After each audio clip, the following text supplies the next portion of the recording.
साहब को अनुमति लिए हम ये 2 दिन अच्छा सीआईआई ने रिक्वेस्ट किया है कि क्योंकि नेशनल मीडिया भी है तो हम हिंदी में बात करेंगे जिससे समझने में परेशानी न हो। तो B20 का जो कॉन्फ्रेंस हमारा चला 15 को डेलीगेट्स लोग डिफरेंट पार्ट्स ऑफ वर्ल्ड से आए थे और कल inaugural plenary session, site visit और गाला डिनर और कल्चरल प्रोग्राम के साथ समापन हुआ। आज वो लोग लगभग 9 बजे सुबह दिल्ली के लिए उनकी फ्लाइट टेकअप भी कर चुकी है। तो कुछ जानकारियां हैं जो मैं दूंगा कि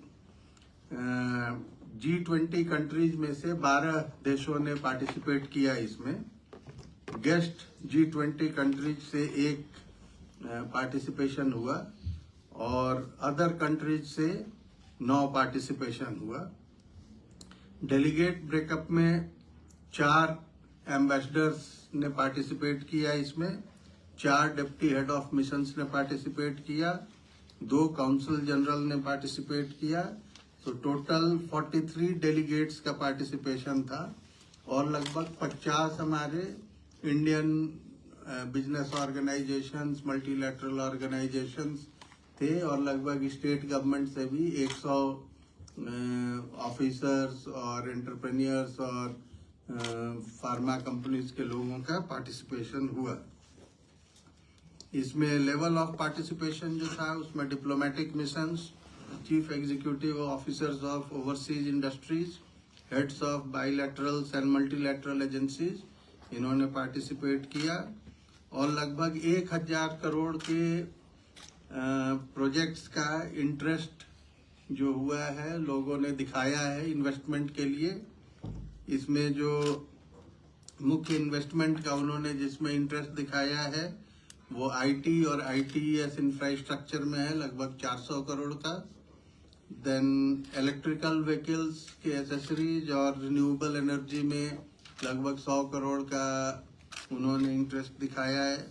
माइक्रो ब्रूअरी में भी इंटरेस्ट लोगों ने दिखाया है इन्वेस्ट करने के लिए। इसके अलावा इंफ्रास्ट्रक्चर में स्काई वॉक, ब्रिजेज और टनल्स में भी लोगों के इंटरेस्ट आए हैं। एक इंटरेस्ट मोनोरेल बनाने के लिए भी है बट अभी उसमें कुछ कॉन्क्रीट नहीं है, जस्ट उन्होंने अपना इच्छा बताया कि they will like to invest in monorail in Sikkim also. इसके अलावा skill development, education, agri processing, organic farming और फॉरेस्ट प्रोडक्ट्स में भी लोगों के काफी इंटरेस्ट थे, जिसमें अभी हमारे स्टेट गवर्नमेंट की तरफ से कॉमर्स एंड इंडस्ट्रीज डिपार्टमेंट और tourism and civil aviation department, क्योंकि हॉस्पिटलिटी सेक्टर में होटल वगैरह में भी लिमिटेड हैं। HP डिजिटल, महाज solution, Headlock private limited, STC overseas education and Sekho family office, इन लोगों के लगभग 1000 करोड़ के इंटरेस्ट आए हैं। इसके अलावा जो कल डिलिब्रेशन हुआ उसमें कोस्टा रिका ने बताया कि 95% डिपेंडेंसी इन हाइड्रो पावर, उनका जो कोस्टा रिका की सिचुएशन है, उन्होंने सिक्किम में हाइड्रो पावर में कोलैबोरेशन के लिए इंटरेस्ट दिखाया। नॉर्वे ने भी सिक्किम में स्मॉल हाइड्रो 50 मेगावाट से ऊपर वाले हाइड्रो पावर्स में अपना इंटरेस्ट दिखाया है।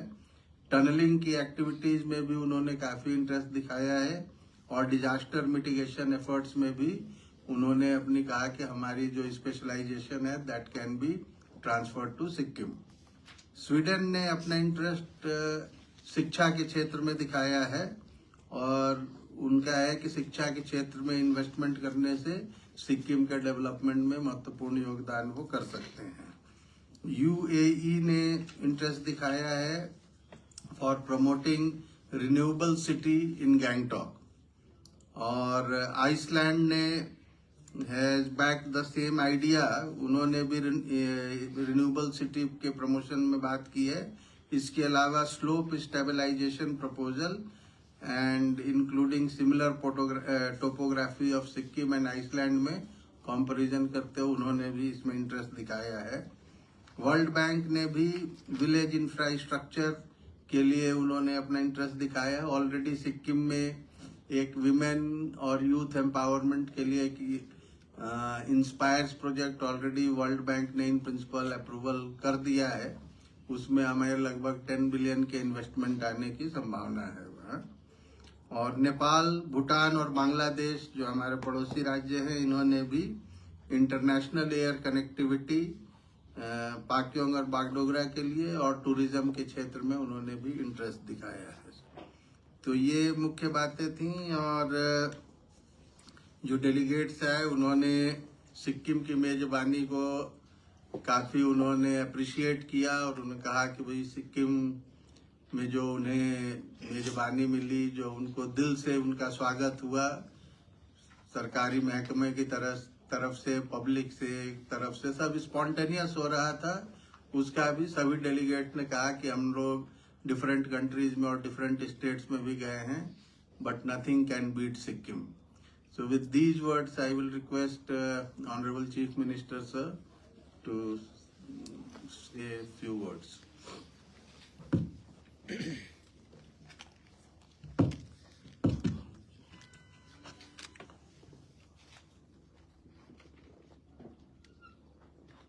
G20 अंतर्गत B20 को समाप्तपछि आज हामी प्रेस मिटमा भेला भएका छौं। अनि सर्वप्रथम म सम्पूर्ण प्रेस मिडियाका मित्रगण साथीहरूलाई हार्दिक स्वागत जनाउन चाहन्छु अनि तपाईहरुलाई म धन्यवाद पनि दिन चाहन्छु, किनभने सिक्किमले मेजबानी गरेको B20 हिजो सम्पन्न भएको कार्यक्रमलाई तपाईहरुको मार्फत सोशल मिडिया, पत्र पत्रिकामा खुबै प्रसारित भएको छ। अनि तपाईले जुन प्रकारको जिम्मेवारी निभाएको छ त्यसप्रति म सरकारको तर्फबाट अनि व्यक्तिगत तर्फबाट तपाईहरुलाई धेरै धेरै धन्यवाद दिन चाहन्छु। अनि विशेष गरी आज हाम्रो समक्षमा प्रेस मिटको निम्ति आफ्नो कुरा राखिसक्नु भएको छ मुख्य सचिव महोदय अनि माननीय मन्त्री आईपीआर डिपार्टमेन्ट उपस्थित हुनुहुन्छ। सचिव आईपीआर डिपार्टमेन्ट, सचिव इन्डस्ट्री डिपार्टमेन्ट, सचिव एग्रिकल्चर डिपार्टमेन्ट अनि एग्रिकल्चर डिपार्टमेन्टबाट हाम्रो एक्सपर्ट हाम्रो डाक्टर अभय लगनज्यू पनि हुनुहुन्छ। और सीआईआईबाट श्री भट्टाचार्य, मैं आपको भी स्वागत करना चाहता हूँ। विशेष गरी हाम्रो मुख्य सचिव महोदयले हिजो सम्पन्न भएको B20 बारेमा तपाईहरुले संक्षिप्तमा बताइहाल्नुभयो र तपाईहरुले पनि थाहा पाउनुभयो कि सिक्किमको जुन प्रकारको मेजबानी हामीले जो गेस्टहरुलाई हामीले उहाँहरुलाई सिक्किमको तर्फबाट गर्नुपर्ने जुन गर्यो त्यसले गर्दाखेरि धेरै खुशी छ।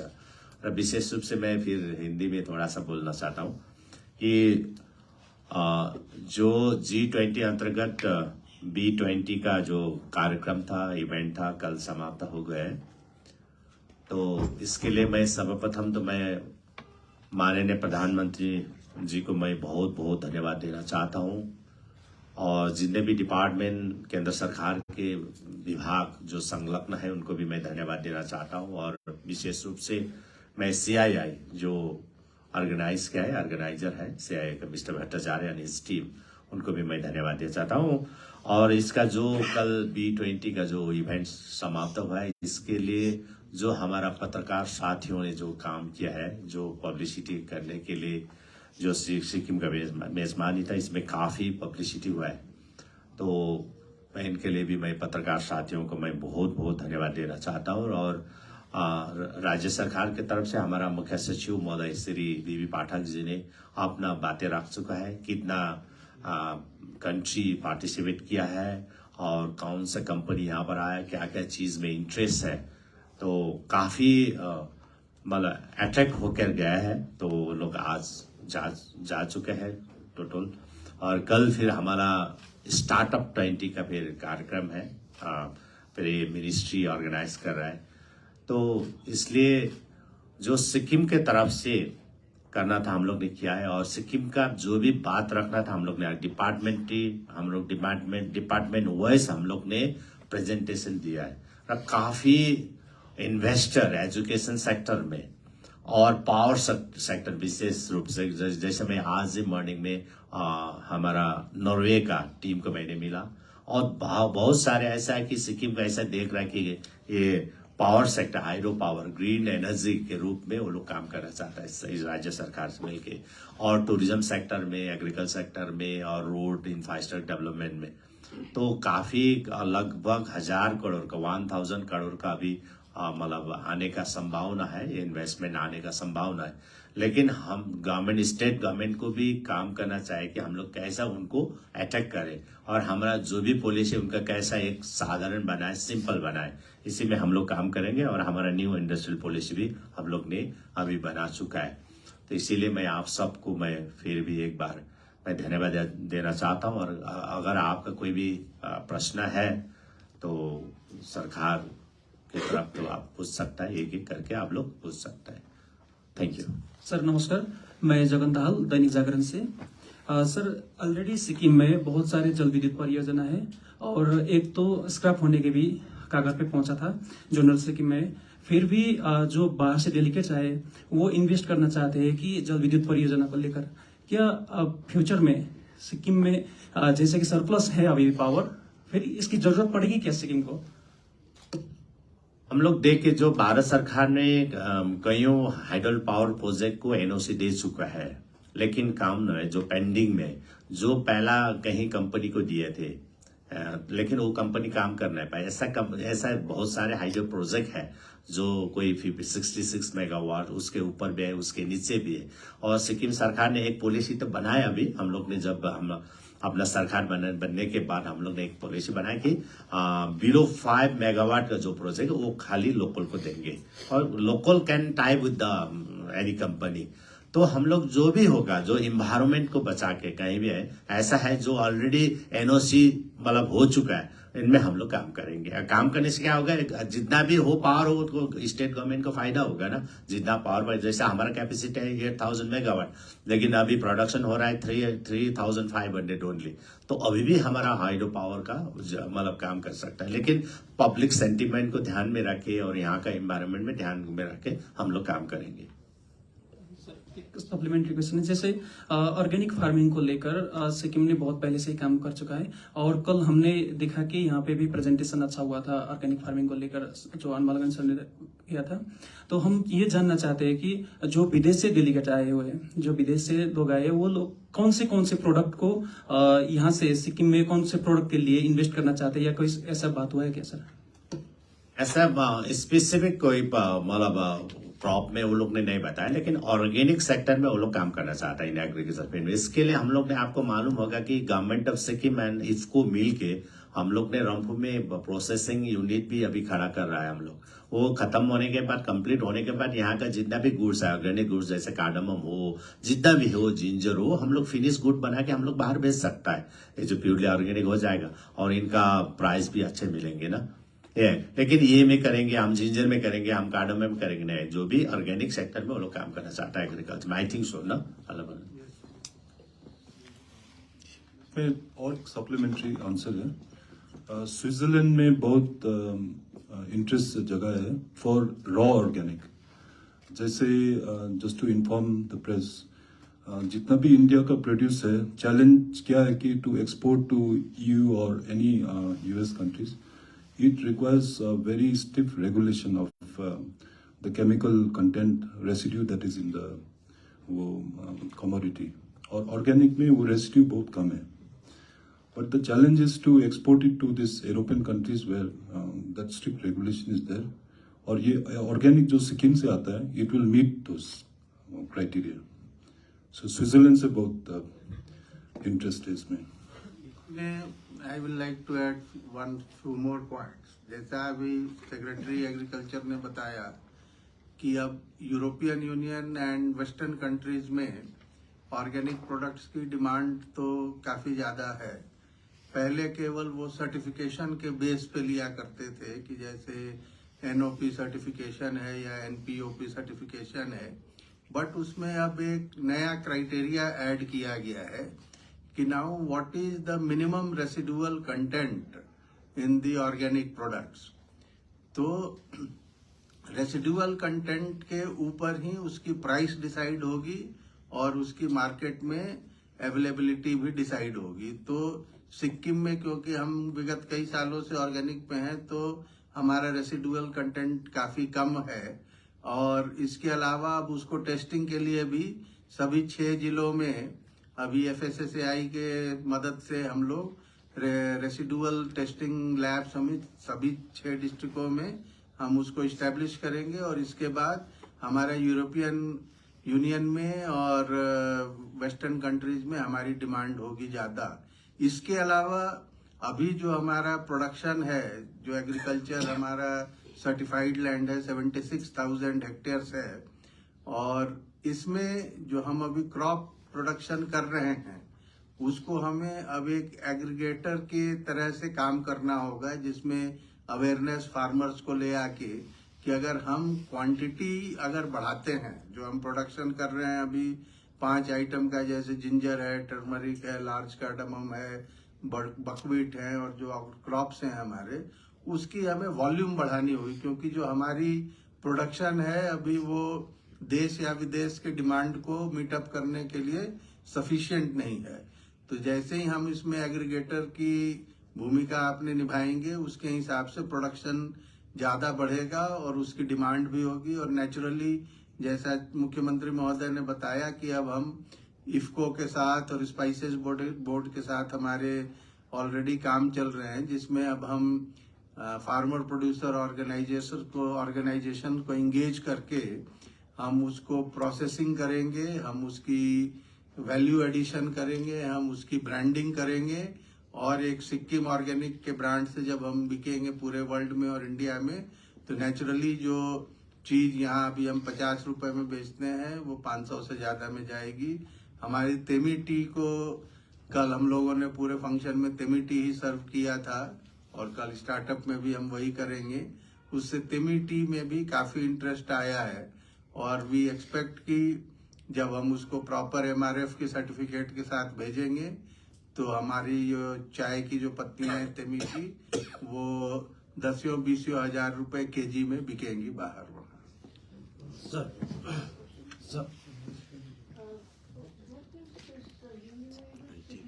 Something like smart cities, will it add to that? Or renewable cities may just become? Green city basically where the green energy, green building code, all the sorts can be used. Already whatever is there, what will happen to that? Like what is expected? Whatever is there, that will remain. A new island of excellence will have to be developed as an additionality there. Sir, my name is Sujal Panan. I'm representing India Today Northeast and Eco of India newspaper. Sir, as you have talked about the Act India policy, Act East policy last time on the press conference, and Bangladesh, huge delegation from Bangladesh also. So, but Sikkim also very geopolitically, strategically important place. So, there is a risk of influx also. So, how do you like to react to this?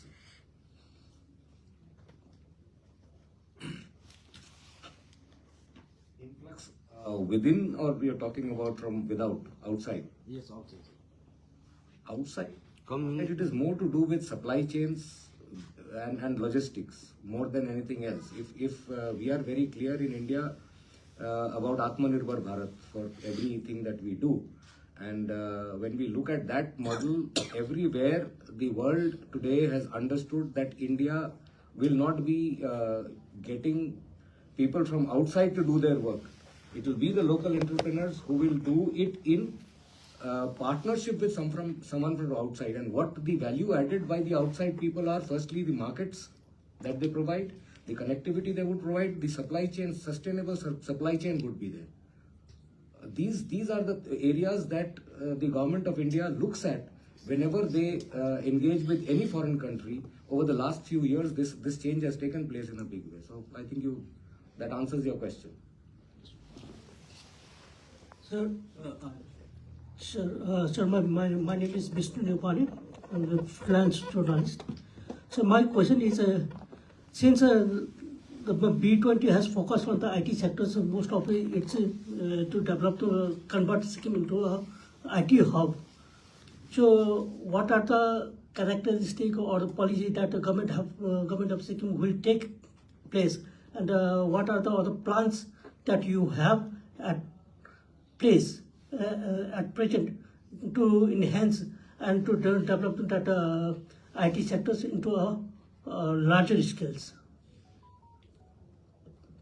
Thank you mister Vishnu Neupane ji. आपने जो question रखा है कि IT sector में बहुत सारे company, बाहर का कंपनी भी काम करने के लिए इच्छुक मतलब इच्छा जताए है, इसीलिए हम लोग ने अभी आईटी सेक्टर में जैसे हमारा दो जिले अभी नया है, जैसे सोरेंग एंड पाक्योंग जिला। तो सोरेंग एंड पाक्योंग जिला में हमने पूरे जिले को ही हम डिजिटल बनाने के लिए हम लोग ने already floated tender for that work. हम लोग ने 2 जिले को पूरा डेवलप करेंगे ताकि गांव में हर पंचायत घर में, हर बीएससी में, ताकि हमारा इंटरनेट फैसिलिटी पहुंच जाए। तो ऐसा होने से हम हर जिले को ऐसा हम लोग डेवलप करेंगे।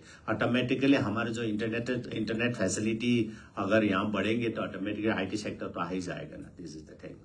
We have already floated the tender. मेरो दुईटा क्वेसन छ। फर्स्टली त पाक्योङ एयरपोर्टको कुरा गर्नुभयो नि, यहाँ नेपाल भुटानले दे हेभ सोन इन्ट्रेस्ट एउटा इन्टरनेसनल कनेक्टिभिटी हुनुपर्छ।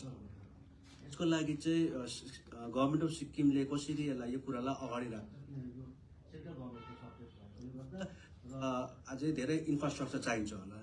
सेकेन्ड क्वेसन चाहिँ जुन 1000 करोडको एउटा इन्ट्रेस्टको कुरा आइरहेको छ, मेरो लाग्छ यो ओभरनाइट हुने कुरा होइन।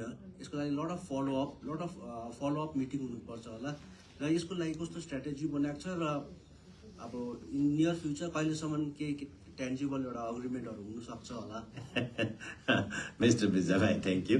आपने जो क्वेश्चन रखा है कि जो नेपाल, भूटान एंड बांग्लादेश ने वो जो एयर कनेक्टिविटी उन्होंने अपना इच्छा जताया है, इट्स ए वेलकम स्टेटमेंट है उनका, क्योंकि हम लोग भी स्वागत करना चाहते हैं, क्योंकि जितना भी हमारा कनेक्टिविटी बढ़े उतना ही अच्छा है ना, उतना ही बिजनेस ज्यादा होगा, उतना ही टूरिस्ट आ जाएंगे। तो इसके लिए हम जो गवर्नमेंट ऑफ इंडिया के सब्जेक्ट तो है, लेकिन हम गवर्नमेंट ऑफ इंडिया को इंडिया से बात करके परमिशन कर सकता है। हमारा जो अभी एक एयरपोर्ट है हमारा पाक्योंग, तो अभी 28 मार्च से तो शुरू हो जाएंगे, रिज्यूम हो जाएंगे। अभी तो हो चुका है, आज कल भी कल परसों भी आए, तो आज भी गए। तो इसमें एक है, लेकिन ये गवर्नमेंट ऑफ इंडिया का सब्जेक्ट तो है, लेकिन हम गवर्नमेंट ऑफ इंडिया से हम लोग बात करें। और इसीलिए अब जो हमारा ये टेबल टॉप एयरपोर्ट होने के कारण कभी कभी बिकॉज ऑफ दी वेदर के कारण फ्लाइट तो डाइवर्ट होता है, कोई भी रिस्क तो नहीं लेगा ना, वो पैसेंजर को रिस्क तो नहीं लेंगे।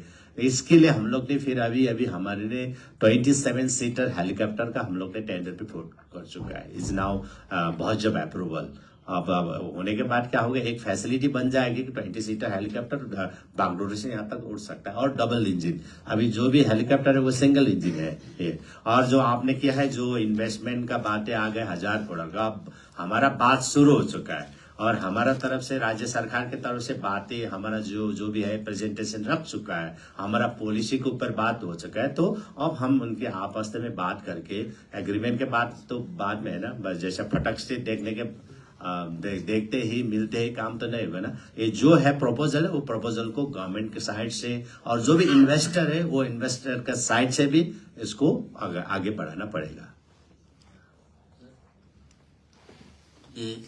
जो आपने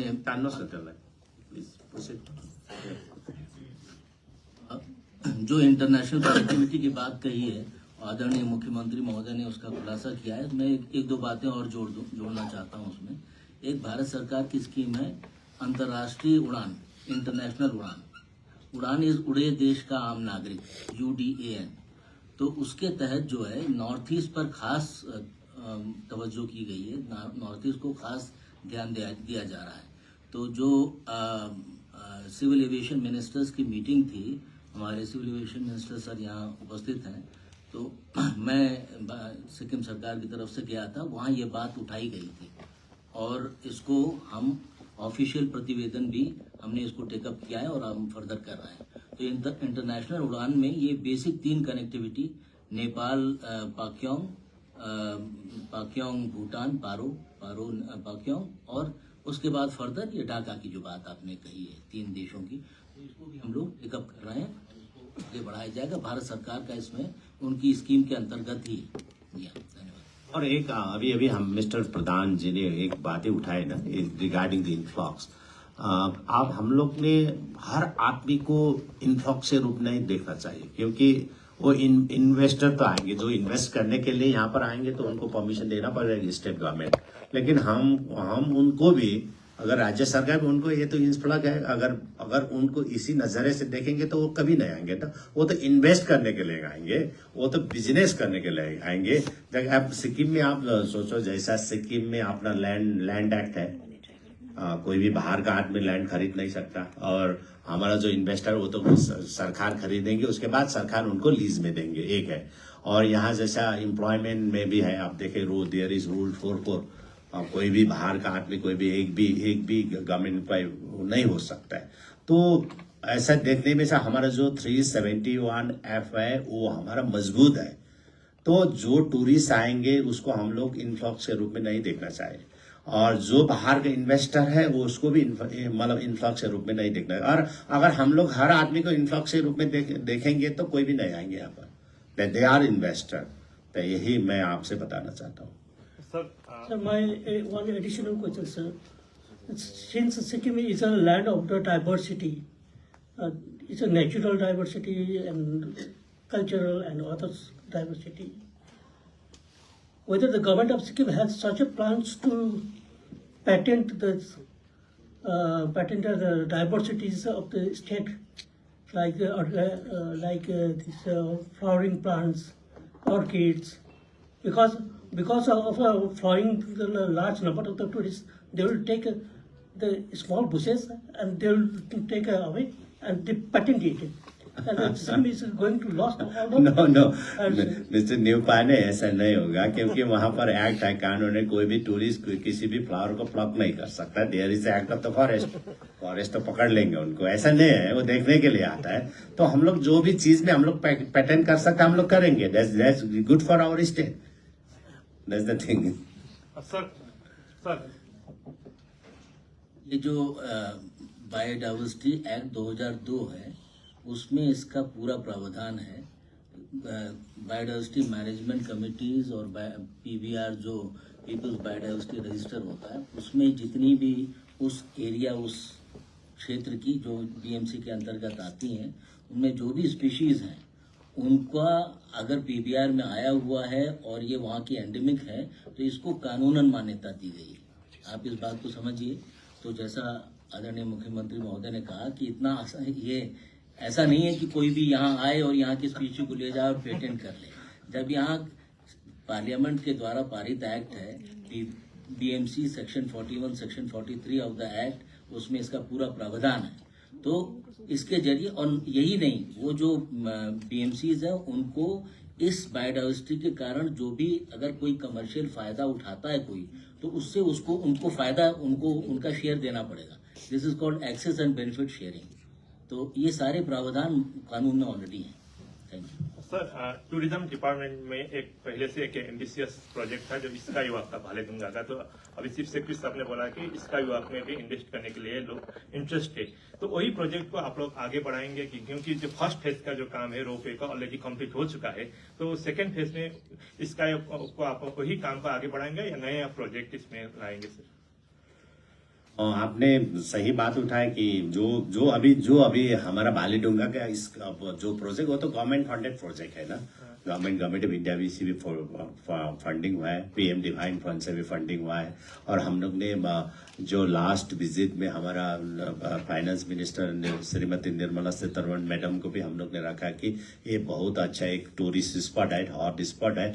इनके ऊपर जो भी अभी पीएम डिवाइन फंड से हम लोग ने फंड मिला है, उसके ऊपर भी जो स्काई वॉक है उनके ऊपर भी आप दाया करें या फंडिंग करें, तो ये मतलब अभी पॉजिटिव है। Government of India is very positive towards the funding of this project. लेकिन हम जो भी नया कंपनी आएंगे तो हम लोग ने बना चुका प्रोजेक्ट तो हम उनको नहीं देंगे ना। हम कोई नया प्रोजेक्ट जो भी करना चाहेंगे उनको हम उनके ऊपर हम बात करेंगे।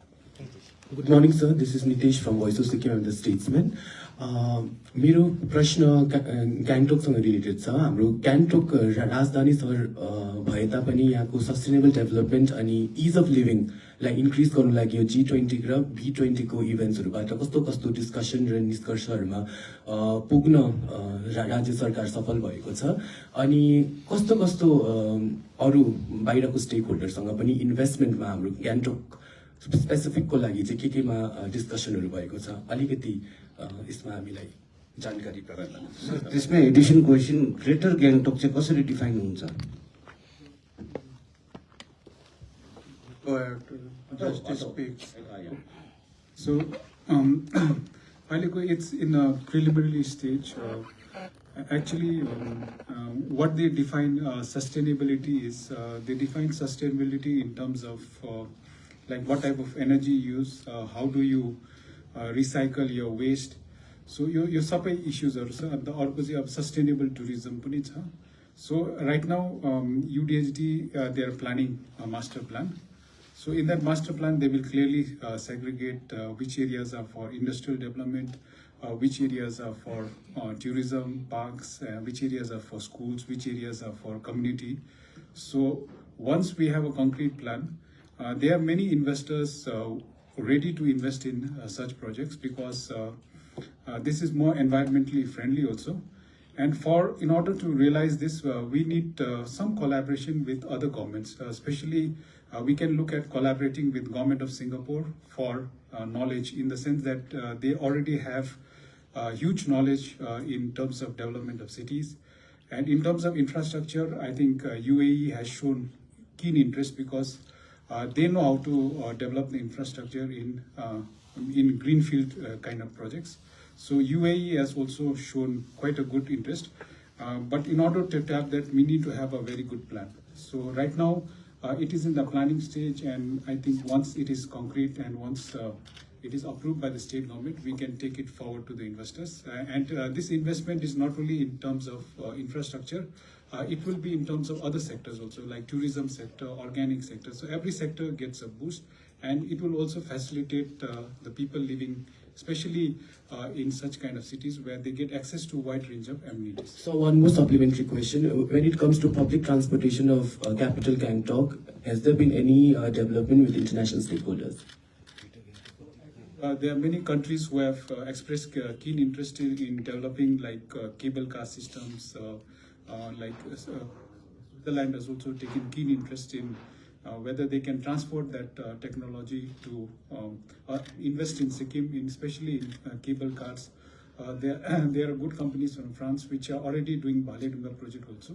So these are the companies which are likely to invest, and I think the state government is very keen in order to take alternative modes of transport.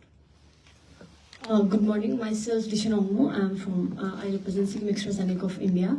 My question is on education sector. Since we got to know that you are planning to partnership with Sweden in the education sector, so will it not clash with our national education policy? And what kind of benefit are you seeking when it comes to education policy from Sweden? Thank you Dechen, आपने जो बातें रखे कि आपने जो कभी central government या भारत सरकार का जो नया न्यू एजुकेशन पॉलिसी है और इसमें क्लैश होगा या नहीं होगा, यही बात आपने रखे। जैसा जो भी आएंगे बाहर से, जो भी इन्वेस्ट करने के लिए यहाँ पर आएंगे, अपना देश में, अपना स्टेट में आएंगे, तो वो जो भी आएंगे इन्वेस्टर, वो तो हमारा अपना कानून के मुताबिक, यहाँ का न्यू एजुकेशन मुताबिक वो उसमें काम करेंगे। कोई क्लैश होने का कोई चांसेस नहीं, क्योंकि वो तो अगर भारत में आएंगे तो हमारे देश का कानून को मानना पड़ेगा और न्यू एजुकेशन पॉलिसी के ऊपर ही वो लोग काम करेंगे अगर इन्वेस्टमेंट करेंगे तो। यही है सर, क्लाइमेट चेंज के ऊपर कुछ डिस्कशन हुआ, कुछ स्टडीज होने के मतलब एक्सपेक्टेशंस है, क्योंकि सिक्किम एक फ्रेजाइल पीस ऑफ लैंड है जोग्राफिकली अगर इसको देखेंगे तो। क्लाइमेट चेंज, क्योंकि गुरुदुंगमा का कैचमेंट एरिया भी मेल्टिंग का रिपोर्ट भी है वहाँ पे, तो क्लाइमेट चेंज पे कुछ बात हुआ इस मीटिंग में? ये बिजनेस समिट था वहाँ, तो इसलिए क्लाइमेट चेंज में इसमें कोई ज्यादा डेलिब्रेशन नहीं हुआ। क्लाइमेट चेंज पे ऑलरेडी बहुत सारी एक्टिविटीज चल रही हैं, हमारे ग्लॉफ पे स्टडीज चल रही हैं, साइंस एंड टेक्नोलॉजी डिपार्टमेंट के द्वारा, फॉरेस्ट से भी हो रहा है। बट ये जो समिट था उसका पर्पस दूसरा था, तो उसमें सभी चीजें डिस्कस नहीं होंगी। वो बिजनेस से रिलेटेड जो भी थी, जैसे हमारी टूरिज्म, हमारी इन्वेस्टमेंट, हमारी रिन्यूएबल एनर्जीज और इन सब चीजों पे ही बातें, ऑर्गेनिक फार्मिंग पे बातें हुई हैं। तो इसमें क्लाइमेट चेंज का पर से कुछ नहीं हुआ, बट कुछ लोगों जो आए थे उन्होंने सर से जो आज नॉर्वे की टीम मिली है, उन्होंने कार्बन क्रेडिट के बारे में और कार्बन सिक्वेस्ट्रेशन के बारे में भी बातचीत चल रही है। और सिक्किम में हमारे पास स्कोप बहुत है to trade the carbon credit with the international organization. उसके लिए हमारी एक्सपर्ट कमिटी उसको एग्जामिन कर रही है और रिपोर्ट आने पे we will be able to earn good and handsome amount of revenue from carbon trading also. So why I ask this question is because sir, अब जैसे कि हम डेवलपमेंट बात कर रहे हैं ना, इंफ्रास्ट्रक्चर डेवलपमेंट कर रहे हैं, कंपनीज आ रहे हैं, तो उससे क्लाइमेट पर इम्पैक्ट होगा, असर होगा, it's correlated, that's why I asked the question only. जो उनका एजेंडा था उसमें climate was not the topic. यो समग्रमा सर यो नेपालीमै अलिकति भनिदिनु, समग्रमा यो जुन चाहिँ B20 समिट भयो यसले कतिको फाइदा भयो, इमिडिएट फाइदा के भयो र भोलिको दिनमा सिक्किमलाई के फाइदा आउँछ भनेर एक समग्र नेपालीमा विशेष गरेर विजय भाइले कुरा राख्नुभयो, तपाईँलाई धन्यवाद दिन छ। अब इमिडिएट फाइदा भनेको त जस्तो प्रकारले यहाँनिर उहाँहरू आउनुभयो, हाम्रो होटेल्सहरू चल्यो, हाम्रो धेरैवटा है हाम्रो वाहनहरू जति पनि भेहिकल्सहरू ट्याक्सी भेहिकल्सहरू चल्यो, यहाँको जति पनि चाहिँ व्यापारहरू इमिडिएटली चलिहाल्यो, जति पनि चल्ने। जस्तै उहाँहरू आएर एमजी मार्गमा घुम्नुभयो, त्यहाँ पनि उहाँहरूले सरसामानहरू किन्नुभयो होला होइन, उहाँहरूले गिफ्टहरू किन्नुभयो होला, यो इमिडिएट फाइदा हो। अनि अब इन फ्युचर फाइदा भनेको जति पनि प्रपोजल आइरहेको छ विभिन्न क्षेत्रमा काम गर्नको लागि, education sector, health sector, even health सेक्टरमा काम गर्नको लागि they are ready, some companies are ready to work with the health department, health सेक्टरमा, education sector, health sector, tourism sector and the power sector total छ। यो त बादमा जस्तै अहिले 1000 करोडको कुरा आउँदैछ, इन्भेस्टमेन्टको कुरा आउँछ, यो बढेर जान पनि सक्छ, किनभने जब उहाँहरू आइसकेपछि उहाँहरूले बढाउन पनि सक्छ। त्यसले गर्दा अटोमेटिकली यो जुन चाहिँ B20 जो G20 अन्तर्गत B20 बिजनेस 20 को सब्मिट भयो हिजो, यसले अटोमेटिकली नै हाम्रो राज्यलाई फाइदा भयो। अनि एउटा त हामीले बिना पैसा, किनभने यो त केन्द्र सरकार अनि विभिन्न जस्तै हिजोको अर्गनाइजर हुनुहुन्छ सीआईले अर्गनाइज गरेको टल्लै र विदाउट एनी खर्च बिना, हाम्रो एक पैसा खर्च नगरिकन हामीले वर्ल्डलाई हाम्रो के छ हाम्रोमा सम्पत्ति, हामी के गर्न सक्छौँ त, तपाईँहरूलाई हामी कुन कुन क्षेत्रमा तपाईँहरूलाई हामी है के अरे बोलाउन सक्छौँ भन्ने कुरा हामीले पैसा बिना नै विदाउट एनी मतलब पेन्नी पैसा पनि खर्च नगरिकन हामीले यो एउटा एडभर्टाइजमेन्ट पायो। यो त ठुलो एचिभमेन्ट हो नि। तपाईँले हेर्नुहोस्, एडभर्टाइजमा हो, सबैले सिक्किमलाई यो रहेछ त्यो रहेछ, कतिजना त प्राय जस्तो मैले देखेँ, म जति पनि भेटेँ, उहाँहरू फर्स्ट टाइम सिक्किममा आउनु भएको रहेछ र उहाँहरूले उहाँहरूको वेदर, उहाँहरूको यहाँको सबै स्विजरल्यान्डसँग, उहाँको स्विडेनहरूसँग उहाँहरूले कम्पेयर गर्नु चाहिँ इट्स इक्वल। त्यसले गर्दा उहाँको इन्डस्ट्री, उहाँ भएको इन्डस्ट्रीहरू यहाँ आउन सक्छन्। त्यही कारण हामीलाई अटोमेटिकल्ली यो त धेरै फाइदा हुनेको इन फ्युचर। अब अल्टिमेट फाइदा भनेको त तपाईँले हेर्नुभयो, ट्याक्सी चल्यो, सबै रेस्टुरेन्ट चल्यो होला, होटेल चल्यो, सबै चलिहाल्यो, यो कुरा हो। धन्यवाद। यसमा जो एउटा एड गर्छु, अहिले जो भाइले क्वेश्चन गर्नु भएको कि जो सबसे बड़ा फायदा है, जैसा सर ने बताया कि सिक्किम वर्ल्ड के टूरिज्म मैप में अपने आप प्रोजेक्ट हो गया। जो हमारे 42-45 कंट्रियों के पार्टिसिपेशन हुई, उनके 100 से ज्यादा लोग आए थे, तो टूरिज्म का हो या फिल्म का हो, जो publicity by word of mouth होता है, वो हजारों और लाखों रुपए खर्च करके जो पब्लिसिटी के बैनर बनाए जाता है, उससे ज्यादा इफेक्टिव होता है। तो ये जो उन्होंने आया, जो सिक्किम का उन्होंने देखा अपनी आंखों से, सिक्किम के मेहमानबाजी देखी, सिक्किम की होटल की जो फैसिलिटीज हैं, ये हमारे नॉर्थ ईस्ट में और इंडिया में बहुत जगहों से बहुत अच्छी हैं। वहाँ हमारे जो टूरिस्ट प्लेसेज हैं उसके बारे में हम लोगों ने उनके जो अपने गिफ्ट्स दिए हैं, उसमें हमने पब्लिसिटी मटेरियल दिया हुआ है। तो इससे वर्ड ऑफ पब्लिसिटी होगी, और ये जब जाएंगे और अपने एक्सपीरियंस सोशल मीडिया पे, अपने लोकल प्रेस में शेयर करेंगे, तो वर्ड ऑफ माउथ के द्वारा जो पब्लिसिटी होगी, जो इनकॉम्प्रिहेंसिबल है, कि वो एक्सीलेंट होगा। और हमें उम्मीद है कि टूरिस्ट फुटफॉल इसमें ऑटोमेटिक हमारे आने वाले समय में फॉरेन कंट्रीज के भी बढ़ेंगे, हमारे देश के भीतर से भी इसमें फुटफॉल ज्यादा बढ़ेगा। और इसके साथ हमारे जो होटल्स हैं, हमारे टैक्सी ड्राइवर्स हैं, हमारे ट्रैवल एजेंट्स हैं, या हमारे जो इकोनॉमिक स्पिन ऑफ्स होता है, एक टूरिस्ट के आने के साथ लगभग 200 लोगों का रोजगार जुड़ा होता है, तो वो सभी चीजों में तो इमीडिएट फायदा होगा। बाकी जो इंटरेस्ट उन्होंने दिखाया है, हमारे कॉमर्स इंडस्ट्री डिपार्टमेंट, हमारे टूरिज्म डिपार्टमेंट और सिक्किम सरकार, उसको पूरी तरह से हम लोग हार्नेस करने की कोशिश करेंगे कि जो इंटरेस्ट आया है उसको हम रियलिटी में कन्वर्ट करें। Sir, Pankaj Jungel, ANI and east mojo. Sir, मेरा प्रश्न ये है कि कल जो वर्ल्ड बैंक ने भी एक प्रपोजल रखा था जहां पर विलेज और रूरल एरियाज में इंफ्रास्ट्रक्चर डेवलपमेंट किया जाएगा। इसको ध्यान में रखते हुए जो नेशनल का स्कीम है वाइब्रेंट विलेजेस, इसको कनेक्ट करके जैसे सिक्किम सरकार का भी आवास योजना का स्कीम है, ये को रिलेट होके आएगा या कैसे आएगा? क्योंकि अक्सर स्कूल से लेकर हर इंफ्रास्ट्रक्चर रूरल एरियाज में काफी बदतर है, कई सालों से बुरा है। वर्ल्ड बैंक कितना इन्वेस्ट कर पाएगा सिक्किम में? अब सुनिए, हमने जो बातें रखा है, जो world bank interested in village development में, लेकिन जो हमारा वाइब्रेंट विलेज का है जो स्कीम है तो केंद्र सरकार का है ना, वो तो रिमोट विलेज जहाँ पर बॉर्डर है, बॉर्डर एरिया में ये डेवलप करेंगे, जैसे लाचा लाचुंग इन नॉर्थ सिक्किम। जैसे इसीलिए हमारा माननीय फाइनेंस मिनिस्टर एक रात रुकी भी है लाचुंग में, तो वाइब्रेंट विलेज की स्कीम के कारण है। हर सारे वाइब्रेंट विलेज वहां पर, ताकि गवर्नमेंट ऑफ इंडिया का कंसेप्ट है कि वहां पर जो बॉर्डर एरिया में है वहां पर कोई एम्प्लॉयमेंट हो, सबको एम्प्लॉयमेंट मिले, सब सुविधा मिले, ताकि वहां से सुविधा मिलने के बाद तो कोई छोड़ के नहीं जाएंगे। इसीलिए एक कंसेप्ट है गवर्नमेंट ऑफ इंडिया के कि बॉर्डर एरिया में हमारा जो पॉपुलेशन सेटलमेंट होना चाहिए, because of this is the vibrant village scheme. तो उसके बाद हमारा अपना राज्य सरकार का जो स्कीम है, सिक्किम गरीब आवास योजना है, वो तो गांव-गांव में पर व्यक्ति बनाने वाला घर का योजना है। उसके बाद में जो भी वर्ल्ड बैंक इंटरेस्ट दे रहा है, कोई कौन सा विलेज को एडप्ट करेगा, क्या करे, वो एक्स्ट्रा ये हमारा है। और आपने जो बताया है जो कि जो एक मतलब आपने यहाँ पर प्रस्तुत किया कि हमारा स्कूल का कंडीशन मतलब उतना अच्छा नहीं है, लेकिन हम गवर्नमेंट के आने के बाद देखो कि हम लोग ने पर एक साल में 105 स्कूल निर्माण किया है, 105 स्कूल्स, जहां पर ठीक नहीं।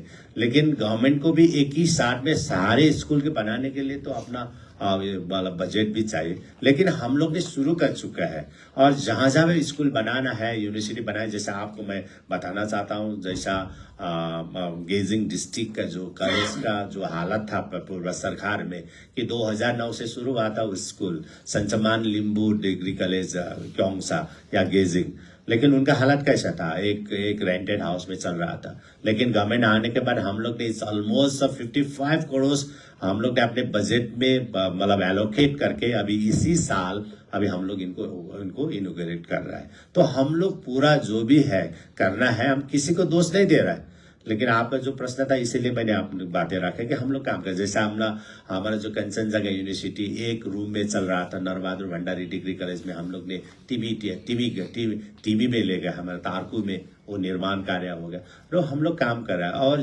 जो वर्ल्ड बैंक ने इंटरेस्ट देखा है, जो विलेज में काम करेंगे, विलेज एडप्ट करके काम करें, वो दूसरा स्कीम है, नया स्कीम है। वर्ल्ड बैंक की जो आप बात कर रहे हैं, सभी चीज केवल इंफ्रास्ट्रक्चर से नहीं होता है, there is something called software development also. जैसे हार्डवेयर से ही अगर सॉफ्टवेयर नहीं हो तो हार्डवेयर कोई काम नहीं कर सकता। वहाँ हेल्थ हो या एजुकेशन सेक्टर हो, वो बिल्डिंग से नहीं चलती, वो मैन पावर से चलती हैं। तो हमें जो सबसे ज्यादा उसमें है कि हमें अपने लोगों को स्किल सेट प्रोवाइड करना है थ्रू वर्ल्ड बैंक प्रोजेक्ट, जो हमारे खासकर महिलाओं के लिए और युवाओं के लिए होगा।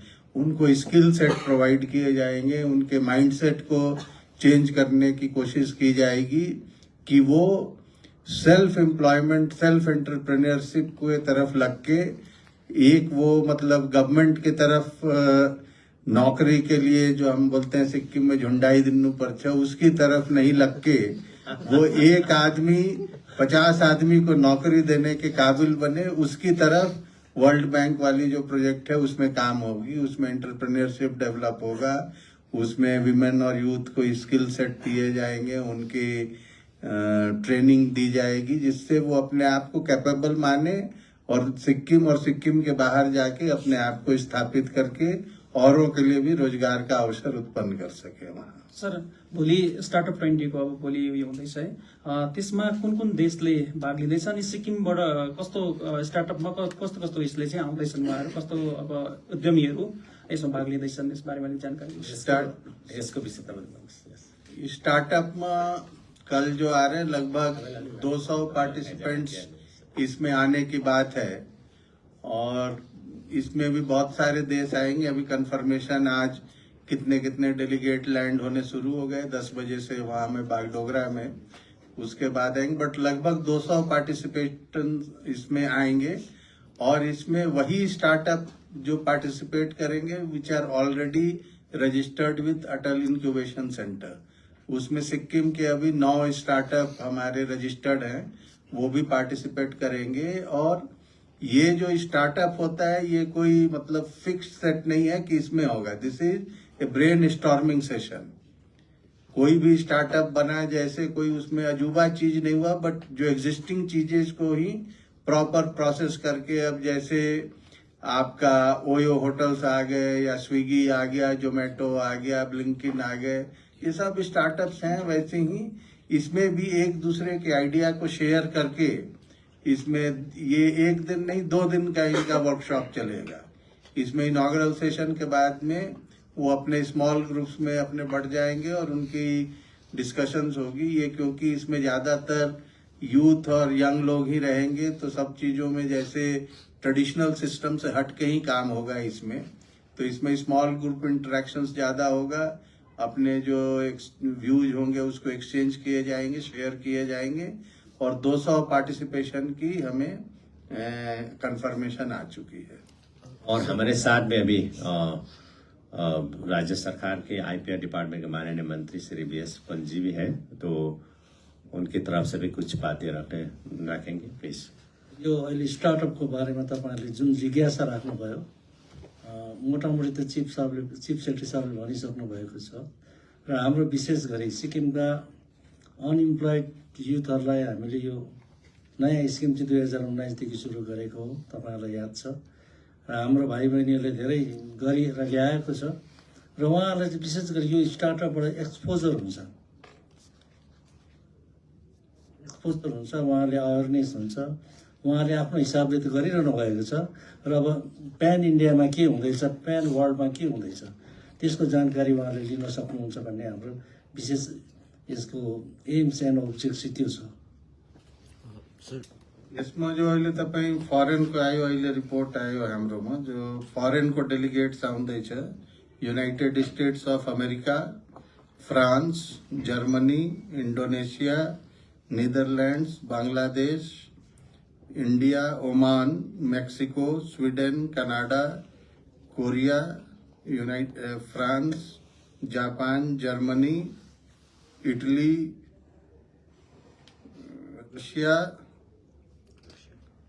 यदि थुप्रो देशको छ र हाम्रो आफ्नो देशको पनि लगभग 100 जना पार्टिसिपेंट्स हुन्छ, लगभग 100 जना फरेनर हुन्छ उसमध्ये। और हमारा जो प्रेस मीट था तो हम लोग अंत में आ चुका है। और हमारे सामने में जो ये B20 का organiser specially from the CII mister Bhattacharya is here, तो उनके तरफ से कैसा लगा हमारा जो सिक्किम राज्य सरकार की तरफ से कैसा मैनेजमेंट था, कैसा अरेंजमेंट था और कैसा लगा, कैसा ना हुआ, क्योंकि CII के तरफ से तो हर स्टेट में, इंडिया का हर स्टेट में आप लोग विजिट कर रहा है ये B20 के बारे में। तो आपका एक्सपीरियंस अगर शेयर करें तो अच्छा रहेंगे कि हमारा प्रेस मीडिया के तरफ से भी वो शायद थोड़ा पब्लिसिटी हो।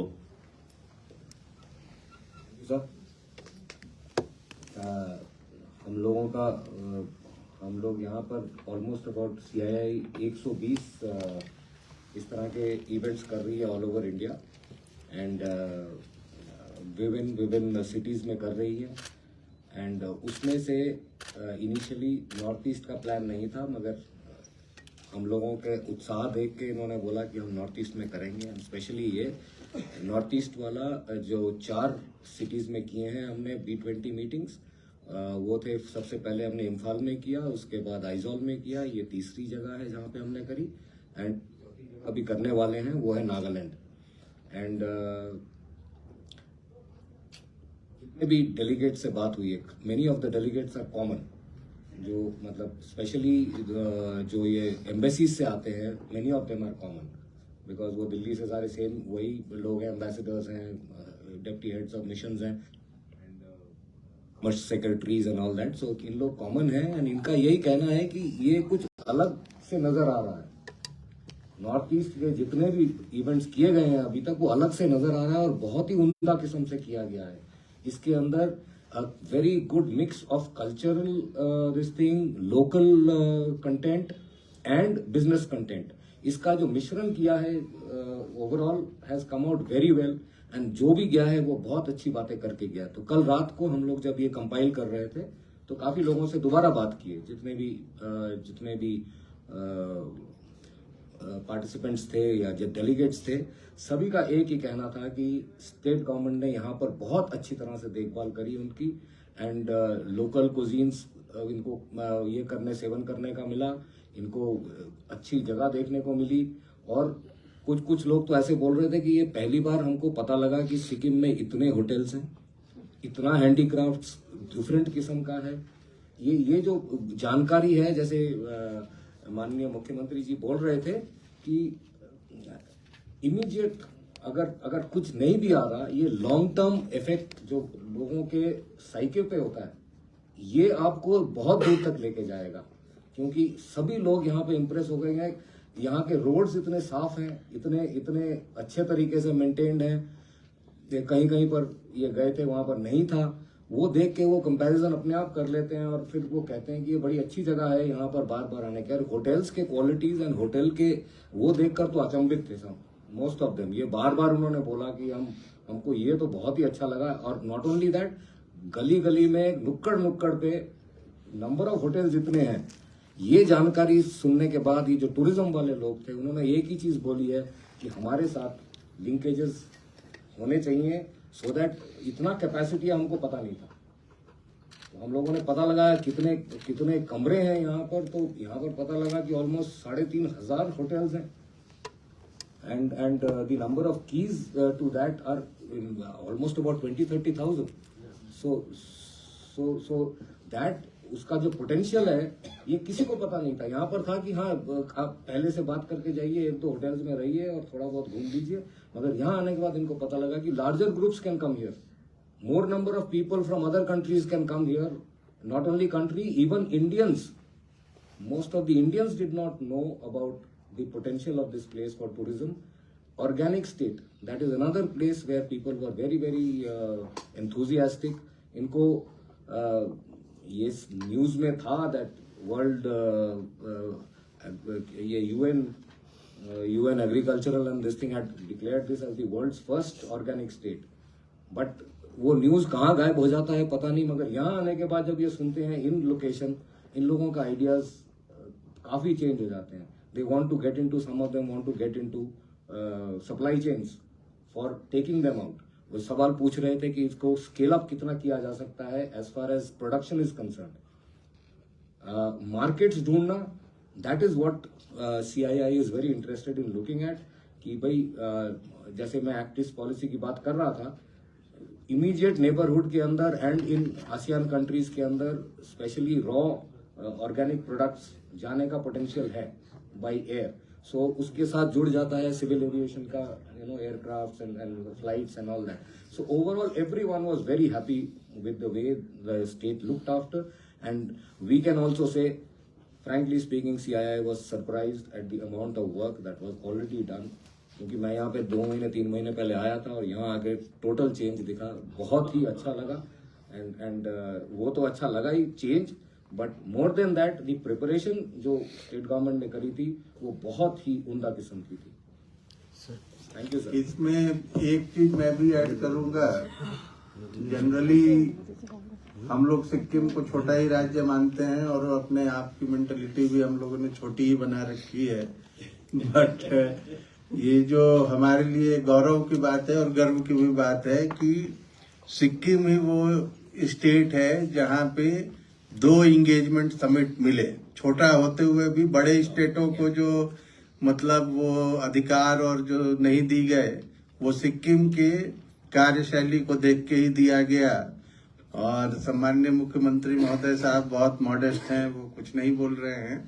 बट कल जितने भी एम्बेसडर थे, डिप्टी हेड ऑफ मिशंस थे, जितने काउंसिल जनरल थे और जो रिप्रेजेंटेटिव्स थे, ग्रीस के एम्बेसडर हों या कोस्टारिका के हों या जहाँ के, वो सब बोल के गए कि जो सिक्किम में उन्होंने देखा और जो सिक्किम की जो ग्रैंडियर और स्वागत उन्होंने महसूस की, और सिक्किम के केवल फिजिकली हम लोगों ने नहीं किया, लोगों ने जो आंतरिक भावना से जो स्वागत किया, दैट इज मतलब इमेजरेबल। जो उन्होंने कहा उसको हम अब कभी भूल नहीं सकते, और अब हम बार बार आएंगे। और सिक्किम के अब हम ब्रांड एम्बेसडर खुद ही हो गए हैं, जो हम सिक्किम का प्रचार प्रसार अपने देशों में और लोगों में भी करेंगे।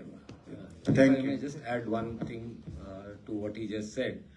फ्रॉम द CII पर्सपेक्टिव हम लोगों ने ये देखा कि हम लोगों ने जब नॉर्थ ईस्ट का हमको काम मिला, वो करीब दिसंबर के आसपास मिला, तो उस समय ने इमीडिएटली हमने सबको कांटेक्ट किया with for all the 3 states. तो पहले महीने में जब हमारे पास 9 रजिस्ट्रेशन आए थे बाकी जगह के ऊपर, Sikkim already had 30। So and by the time the rest of the places we hit say about 200, Sikkim had 360 और सम रजिस्ट्रेशन ऑलरेडी। आप समझ सकते हैं कितना हम गाली सुन रहे हैं एवरी डे कि किन किन लोगों को हमने आने नहीं दिया।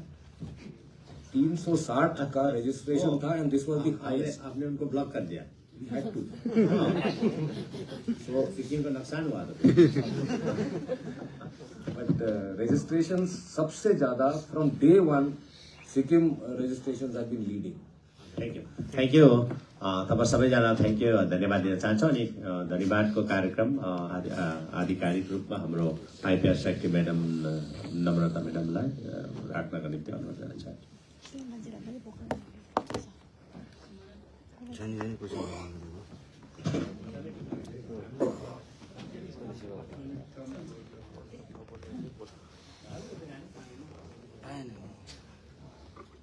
सम्माननीय मुख्यमन्त्री महोदयको अनुमति लिँदै आजको यो पोस्ट इभेन्ट B20 को प्रेस कन्फरेन्समा म सम्माननीय सबभन्दा धन्यवादको क्रममा म सम्माननीय मुख्यमन्त्रीज्यूलाई उहाँले यो प्रेस मिट राखिदिनु भएको, अनि यसमा उहाँको एकदमै व्यस्तता, despite is very busy schedule, उहाँले आएर यसमा यस प्रकारले उहाँले यो सम्बोधन गरिदिनु भएकोमा म डिपार्टमेन्टको तर्फबाट सरलाई धेरै धेरै धन्यवाद चढाउन चाहन्छु। त्यसै गरी chief secretary sir, ACS sir, tourism, honourable minister, अनि तपाईँहरू प्रेसको पनि उहाँहरूलाई सर्ट नोटिसमा भए पनि तपाईँहरूलाई हामीले निमन्त्रणा पाउने बित्तिकै तपाईँहरू आइदिएर तपाईँहरूले यो एकदमै राम्रो राम्रो क्वेसन राखिदिनु भयो, र यसको लागि पनि म डिपार्टमेन्टको तर्फबाट र गभर्मेन्टको तर्फबाट पनि तपाईँलाई धेरै धेरै धन्यवाद दिन्छु। र जति पनि यहाँले जति पनि कुराहरू भयो, हिजोको सम्बन्ध लिएर आजको कुराहरू लिएर जति पनि तपाईँहरूलाई क्लारिफिकेसन तपाईँहरूले पाउनुभयो र जानकारीहरू पाउनुभयो, तपाईँलाई यही अपिल गर्न चाहन्छु कि एकदमै यो धेरैभन्दा धेरै मात्रामा तपाईँहरूले पुरै यसको पब्लिसिटी गरिदिनुहोस् भनेर तपाईँहरूलाई फेरि पनि धन्यवाद दिन चाहन्छु। Thank you so much. Have a great day. Thank you. Okay, Mr. Bhattacharya. Now, when you